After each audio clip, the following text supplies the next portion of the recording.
Assalamualaikum warahmatullahi wabarakatuh. Perkenalkan, nama saya Ayun Fadila Ramadhanti. Kali ini kita akan membahas konsep term dan juga sesat pikir. Term adalah ungkapan konsep atau pengertian dalam bentuk kata. Hal ini dapat diungkapkan melalui bahasa sehari-hari maupun istilah dalam bahasa buatan. Ada juga jenis-jenis term. Pertama, term berdasarkan konotasi. Maksudnya keseluruhan arti dari kesatuan antara unsur dasar atau term yang lebih luas dengan sifat pembeda, sehingga membentuk suatu pengertian.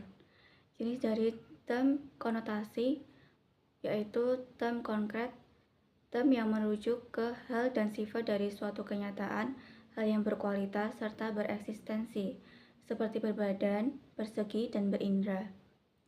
Kemudian ada term abstrak, yaitu yang menunjuk ketidakbereksistensi atas suatu sifat dan kualitas seperti kerasionalan, kebijaksanaan. Yang kedua, term denotasi, maksudnya keseluruhan hal yang ditunjuk oleh term atau keseluruhan hal sejauh mana term dapat diterapkan. Adapun jenis term denotasi, pertama term umum, yaitu keseluruhan hal-hal yang ditunjuk tanpa terkecuali.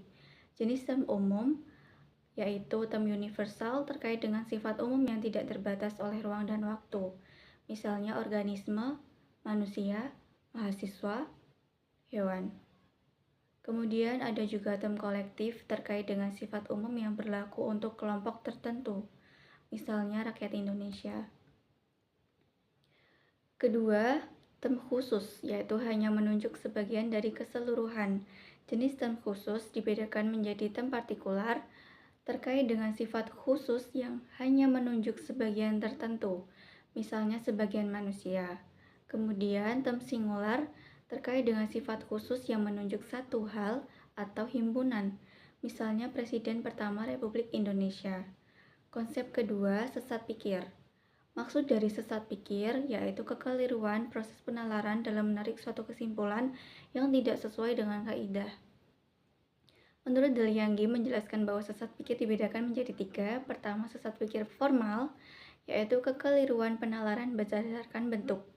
Kedua, sesat pikir verbal, kekeliruan penalaran berdasarkan kata-kata. Ketiga, sesat pikir material, kekeliruan berdasarkan isi terkait kenyataan yang disengaja ataupun tidak. Berikut contoh sesat pikir formal yang dinyatakan dalam perbincangan.